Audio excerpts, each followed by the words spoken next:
तो मुजफ्फरपुर में एसएसपी विवेक कुमार के सरकारी आवास समेत कई ठिकानों पर एसवीओ की छापेमारी में करोड़ों की आय से ज्यादा संपत्ति का खुलासा हुआ है। साथ ही 6.25 लाख कैश और 5.5 लाख की ज्वेलरी और 45,000 के पुराने नोट जब्त किए गए हैं। एसएसपी के ससुराल वाले भी जांच के दायरे में हैं। एसएसपी विवेक कुमार के अपने सास ससुर से सैकड़ों बार बैंक लेन देन के सबूत मिले हैं।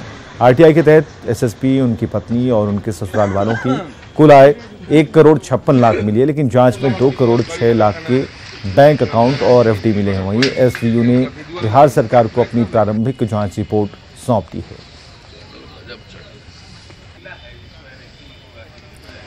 और यूपी के सहारनपुर में मुजफ्फरपुर एसएसपी विवेक कुमार के घर वरुण विहार में विजिलेंस की टीम का छापा पड़ा है। रात भर चली छापेमारी के बाद प्रिंटर, प्रॉपर्टी के कागजात, बैंक पासबुक के साथ कई अहम दस्तावेज विजिलेंस की टीम ने अपने कब्जे में लिए हैं। टीम के अधिकारी ने कहा है कि वारंट के आधार पर बिहार से छापामारी करने के लिए वे पहुंचे थे और जो कुछ भी मिला है उसके आधार पर आगे की कार्रवाई होगी।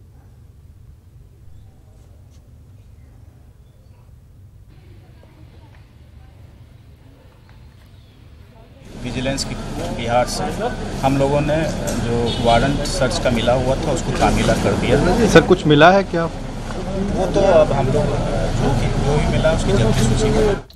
और यूपी के सहारनपुर में मुजफ्फरपुर एसएसपी विवेक कुमार के घर वरुण विहार में विजिलेंस की छापेमारी पर ज्यादा जानकारी दे रहे हैं हमारे सहयोगी रजनीश। मुजफ्फरपुर के एसएसपी विवेक कुमार के घर लगातार छापेमारी जारी रही। बिहार से आई विजिलेंस की टीम ने रात भर छापेमारी की। आपको दिखाना चाहेंगे, ये आईपीएस विवेक कुमार का घर है, जहां पर कल स्पेशल निगरानी टीम पहुंची थी जिसने पूरी रात यहां पर छापेमारी की। उनके परिजन हमारे साथ मौजूद हैं, उनसे जानना चाहेंगे, कुछ कहना चाहेंगे सर इस जो कार्रवाई हुई? यहाँ कुछ नहीं मिला जी, कुछ नहीं मिला। जो घर में चीज़ें जरूरी थी, कागजात वगैरह अपने या घर पे जितनी ज्वेलरी होनी चाहिए वो, और जितना घर में पैसे होने चाहिए वो मिला। कोई फालतू चीज़ हमारे यहाँ नहीं मिली। सर क्या कहना चाहेंगे, आखिर क्यों, क्या वजह मानते हैं इसकी? वहाँ के इसने जो हमारा बेटा बड़ा स्टेट ऑफिसर में से है, वहाँ पे उन्होंने काफ़ी नकेल डाली हुई थी। कुछ हमें तो साजिश लगती है। ये थे आईपीएस विवेक कुमार के फादर जो बता रहे थे कि ये साजिश है, कहीं ना कहीं आय से अधिक संपत्ति के मामले में जो जांच चल रही है। उनका कहना है कि इस आवास से विजिलेंस टीम को कुछ भी हासिल नहीं हुआ है। सारे दस्तावेज इनके ओके थे और इनके पास से जो जरूरत की ज्वेलरी थी वही यहाँ से बरामद हुई। आपको बताना चाहेंगे कि मुजफ्फरपुर के जो एसएसपी हैं विवेक कुमार, उनके 3 ठिकानों पर कल छापेमारी हुई थी। इसमें सरकारी आवास और उनके रिश्तेदार जो मुजफ्फरनगर में रहते हैं वहाँ पर, और साथ में सहारनपुर का ये वरुण विहार इलाके का घर है जहां पर कल विजिलेंस की टीम ने छापेमारी की थी। चूंकि इनके परिजन बाहर थे, इस वजह से विजिलेंस की टीम को शाम तक इंतजार करना पड़ा। पूरी रात इन्होंने छापेमारी की है और छापेमारी के दरमियान इनके फादर का दावा है कि यह साजिश है और यहां से उनको कोई खास रिकवरी नहीं हुई। हालांकि कैमरे से पल्ला झाड़ते हुए विजिलेंस की टीम के अधिकारी कुछ नहीं बता रहे, लेकिन सूत्रों की माने तो प्रॉपर्टी के कुछ डॉक्यूमेंट्स और कुछ ज्वेलरी यहां से बरामद हुई थी। कैमरामैन अशोक के साथ रजनीश दीक्षित, न्यूज़ 18 सहारनपुर। तो विजिलेंस की टीम को कई अहम दस्तावेज मिलने के बाद सूत्रों के हवाले से खबर पहुंच रही है, लेकिन हालांकि जो एसएसपी हैं उनके परिजन ने साफ तौर पर इनकार किया है। उनके पिता ने साफ तौर पर इनकार किया। उनका कहना है कि छापेमारी हुई तो ज़रूर है, लेकिन जो कागजात मिलने चाहिए थे और घर में जो कुछ भी एक आम घर में जो चीज़ें होती हैं वही उनके घर में भी था, चाहे वो ज्वेलरी की बात हो या तमाम तरह के दस्तावेज की बात हो। लेकिन कई और भी एंगल से इसकी जांच लगातार जारी है। कुछ नए ठिकानों के बारे में विजिलेंस को पता चला है और उन कागजातों को भी खंगाला जा रहा है। खासकर लैपटॉप से जो जानकारियां मिल पाई हैं, एसएसपी के लैपटॉप को जब्त किया गया है और उनसे जो जानकारियां मिल पा रही हैं उससे नए ठिकानों के खुलासे का भी दावा किया जा रहा है और सूत्रों के हवाले से खबर हम तक पहुंच रही है। तो सहारनपुर स्थित घर पर विजिलेंस का छापा और बिहार से ये टीम गई हुई थी। हालांकि परिजनों ने साफ तौर पर इनकार किया कि कुछ ऐसी चीज़ें नहीं मिली हैं जिस पर आपत्ति जाहिर की जा सके, लेकिन जो सूत्रों के हवाले से खबर मिल पा रही है कि विवेक कुमार के कई अन्य ठिकाने हैं जहां पर कई ऐसी चीज़ें मिली हैं जिनसे उनकी परेशानी लगातार बढ़ सकती है। तो शिकंजे में एसएसपी और छापेमारी करने वाली टीम में 20 सदस्य शामिल थे। स्पेशल विजिलेंस की टीम का नेतृत्व एसपी अरुण कुमार शर्मा ने किया और आईजी रत्न संजय पूरे मामले की मॉनिटरिंग कर रहे हैं। और चलिए सीधे जुड़ते हमारे सहयोगी मुजफ्फरपुर से संजय हैं। संजय, क्या खबर है?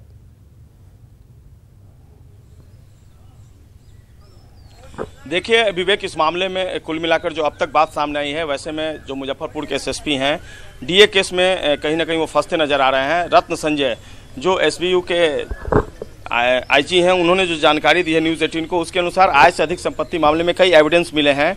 जहां तक सहारनपुर और मुजफ्फरनगर यूपी में जो दो इनके ठिकाने हैं, वहां पर अभी से दोपहर के बाद कार्रवाई की जाएगी। चूंकि इनके जो ससुराल वाले हैं वो वहां पर फिलहाल अपने आवास पर नहीं हैं, उनके आने का इंतजार किया जा रहा है। हालांकि जो उनका पैतृक आवास है यूपी में, वहां पर छापेमारी की गई है और कई ऐसे एविडेंस हैं जिनको अपने साथ ले गई है एसबीयू की टीम।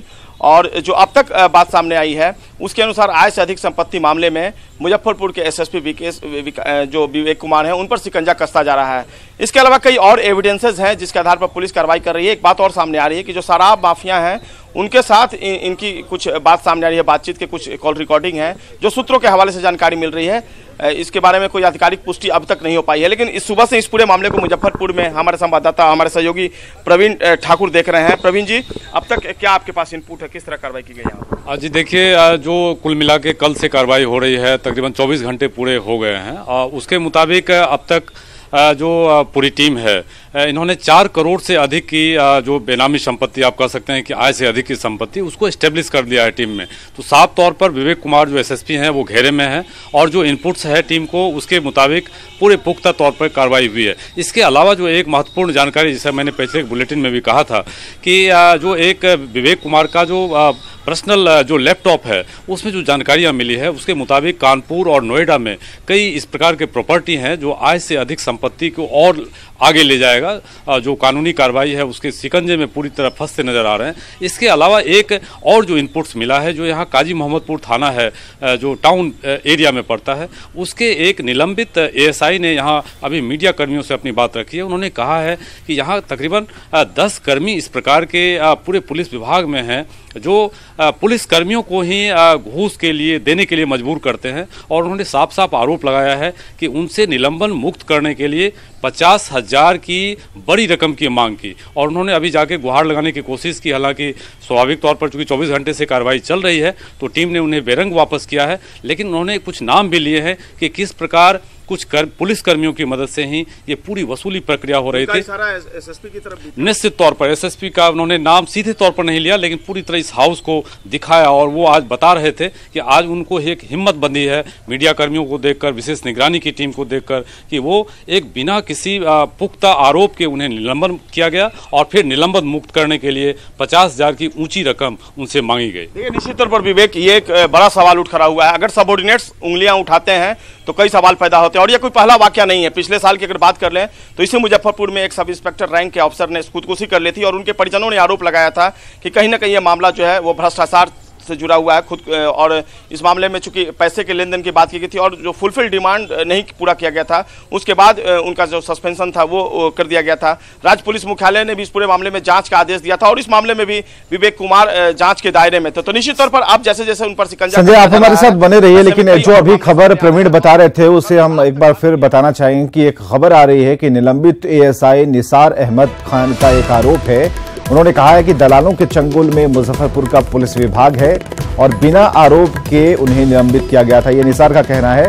उन्होंने कहा कि निलंबन मुक्त करने के लिए उन्हें 50,000 की उनसे डिमांड की गई। इंस्पेक्टर के जरिए घूस की डिमांड की गई है। काजी मोहम्मदपुर थाने के निलंबित एएसआई हैं निसार अहमद, जिन्होंने ये गंभीर आरोप लगाए हैं, जिसकी चर्चा कुछ देर पहले हमारे सहयोगी प्रवीण कर रहे थे।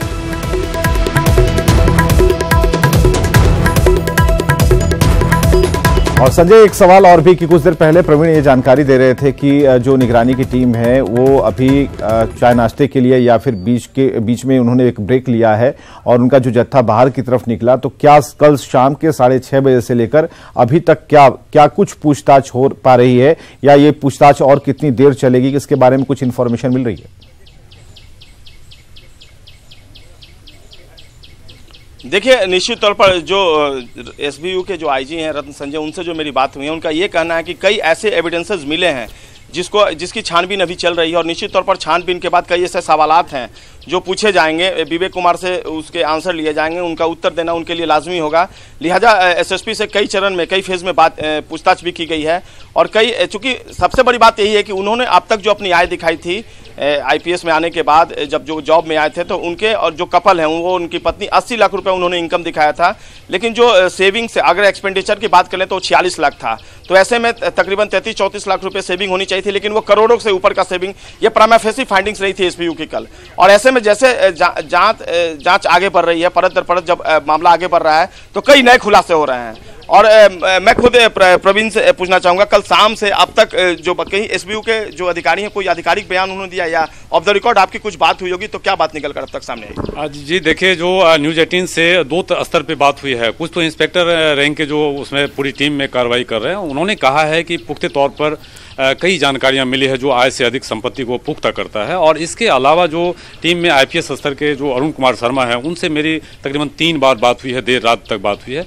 तो उन्होंने सिर्फ ये कहा था कि ये जो छापेमारी की कार्रवाई है अहले सुबह तक, यानी 4 बजे तक बाइंड अप हो जाएगा, खत्म हो जाएगा, लेकिन ये लंबा खींच रहा है। और क्या मायने निकाले जाए, लंबा खींचने के क्या मायने निकाले जा सकते हैं? जी देखिए, आज जो पीआर सेक्शन होता है, जो एफआईआर दर्ज किए जाते हैं, पिछले 2 साल के उसके पूरे रिकॉर्ड्स को आज तलब किया गया है। तो जाहिर सी बात है कि पूरे इनके कार्यकाल में जितने भी एफआईआर हुए हैं अलग अलग थाना क्षेत्रों में, उनके पूरे की तफ्तीश हो रही है। इसलिए सिर्फ ये आय से अधिक संपत्ति का मामला ही नहीं है, बल्कि और भी कुछ इनपुट्स हैं जिसको वेरीफाई करने के लिए कई चरणों में पूछताछ जो विशेष निगरानी की टीम है वो कर रही है। क्या एक्सपेक्टेशन से कब तक चलेगी ये जांच? जी, ये माना जा रहा है कि आज देर शाम तक ये जो पूरी कार्रवाई है उसे पूरी कर लेती है पूरी टीम। चूंकि ये माना जा रहा था कि आज दोपहर तक में ही हो जाना है। एक बार फिर हम आपसे जुड़ेंगे, अपडेट लेते रहेंगे। बहुत बहुत शुक्रिया हमसे बातचीत करने के लिए। और चलिए बीजेपी की प्रेस कॉन्फ्रेंस से सीधे जुड़ते हैं दिल्ली से। भारत के न्याय प्रणाली पर संपूर्ण रूप से भारतीय जनता पार्टी को विश्वास है। उसके पश्चात हमने कुछ महत्वपूर्ण सवाल कांग्रेस पर उठाए थे और भारतीय जनता पार्टी ने हिंदू टेरर, भगवा आतंकवाद, सैफरन टेरर जैसे शब्दों को प्रयोग में लाने के लिए कांग्रेस पार्टी से तत्कालीन अध्यक्षा श्रीमती सोनिया गांधी जी और वर्तमान अध्यक्ष श्रीमान राहुल गांधी जी से क्षमा याचना करने की मांग की थी। We had demanded the apology from mister Rahul Gandhi, the present president of the Congress party, and we had demanded an apology from Mrs. Sonia Gandhi, who was the then president of Congress Party, for having coined the term saffron terrorism or Hindu Atankvad. Today, when we went through the newspapers in the morning, कुछ महत्वपूर्ण बातें newspaper के माध्यम से हमें मालूम पड़ा, media के माध्यम से मालूम पड़ा। मैं उन्हें कोट करता हूं कि कांग्रेस पार्टी ने इस पे क्या रिएक्शन दिया है। मैं न्यूज़पेपर से ही कोट कर रहा हूं। All India Congress committee spokesperson PL Punia said, quote, show me a video or a sound clip where Rahul Gandhi or any other Congress functionary is seen using the term Bhagwa Atankvad or saffron terror. There is no such thing as saffron terror. Punia ji ने हमें कहा कि हम सबूत प्रस्तुत करें उनके सामने कि राहुल गांधी जी ने कभी भी इस प्रकार के विचार को आगे बढ़ाया है जो हिंदुओं के खिलाफ हो, या फिर उनके किसी कद्दावर नेता ने इस प्रकार के फ्रेज, इस प्रकार के शब्दों का प्रयोग किया है कि हिंदू आतंकवाद या सैफरन टेरर। हम इस चैलेंज को स्वीकार करते हैं। जनता की अदालत में हम आज सबूत प्रस्तुत करेंगे। दूसरे कांग्रेस के लीडर ने क्या कहा है उसको भी मैं अभी उद्धृत जो किया गया है अखबारों में उससे आपको बता दूं। Leader of opposition in Rajya Sabha and senior congressman Ghulam Nabi Azad questioned the functioning of NIA. Quote, if acquittal is happening in each case since the government was formed in 4 years, people are losing faith in agencies. Ghulam Nabi जी के भी प्रश्नों का उत्तर हम देंगे। पहला, सबूत प्रस्तुत करने का काम आरंभ किया जाता है और सबसे प्रथम सबूत जो हम आपके सामने प्रस्तुत करेंगे, this is a very important piece of evidence and this pertains to none other than the president of the Congress party, Mr. Rahul Gandhi। यह जो प्रथम सबूत आपके सामने प्रस्तुत करेंगे, यह सबूत राहुल गांधी जी को लेकर है और यह दिखाता है कि किस प्रकार राहुल गांधी जी के मन में, राहुल गांधी जी की सोच हिंदुओं के विरुद्ध है, कहीं न कहीं हिंदुओं के प्रति घृणा की भावना राहुल गांधी जी के मन में है। यह हम अभी आपके सामने प्रस्तुत करेंगे। कल विकीलीक्स के बारे में हमने फौरी तौर से बताया था और जिक्र किया था। आज भारतीय जनता पार्टी वह केबल प्रस्तुत करती है, वह टेलीग्राम आपके सामने, पूरे पन्नों का टेलीग्राम, जितने भी पन्ने इसमें हैं जो टेलीग्राम भेजा गया था, वो प्रस्तुत करते हैं। क्या था उस टेलीग्राम के अंदर, किसने ये टेलीग्राम भेजा, किसको ये टेलीग्राम भेजा, किस दिन ये टेलीग्राम भेजा गया, उस टेलीग्राम में राहुल गांधी जी ने क्या कहा था, यह सब आपके सामने रखते हैं। यह टेलीग्राम 2009 3 अगस्त को भेजा गया है, सोमवार का दिन था। यह टेलीग्राम भेजा गया उस समय के तत्कालीन यूएस एम्बेसडर जो भारतवर्ष में थे, टिमोथी रोमे, और टिमोथी रोमे जो कि एम्बेसडर थे उस समय यूएस के, उनका हस्ताक्षर भी, अर्थात he has signed of this Telegram at the end. किसे भेजा गया? कॉन्फिडेंशियल हेड के नाते कॉन्फिडेंशियल बताया गया, और यह टेलीग्राम भेजा गया यूएस स्टेट डिपार्टमेंट को। और इनमें क्या लिखा गया आप देख सकते हैं कि यह क्लासिफाइड डॉक्यूमेंट है। पहला तो आप इसका पहला पन्ना देखिए, जिसमें लिखा गया है reaching out to Rahul Gandhi and other young parliamentarians. किस प्रकार से यूएस एम्बेसडर कहते हैं कि हम राहुल गांधी जी और बाकी यंग पार्लियामेंटेरियंस के साथ इंटरेक्शन कर रहे हैं, और उसके कारण जो भी उसका लब्बो लुबाब और समरी निकला है वो एक कॉन्फिडेंशियल डॉक्यूमेंट के माध्यम से हम यूएस भेज रहे हैं। पटकथा पहले लिखा जाता है, यूएस एम्बेसडर पहले लिखते हैं कि आखिरकार ये मीटिंग हुई कैसे और इस मीटिंग से निचोड़ क्या निकला। AMB Timothy J. Romer in a classified document, reasons 1C, summary. In a candid conversation with the ambassador during July 20th lunch hosted by Prime Minister Singh for Secretary, Indian Congress Party General Secretary Rahul Gandhi described his focus on upcoming state and local elections. आगे वो बताते हैं, मैं बहुत कम portion इसका पढ़ूंगा और main हिस्से पे आ जाऊंगा।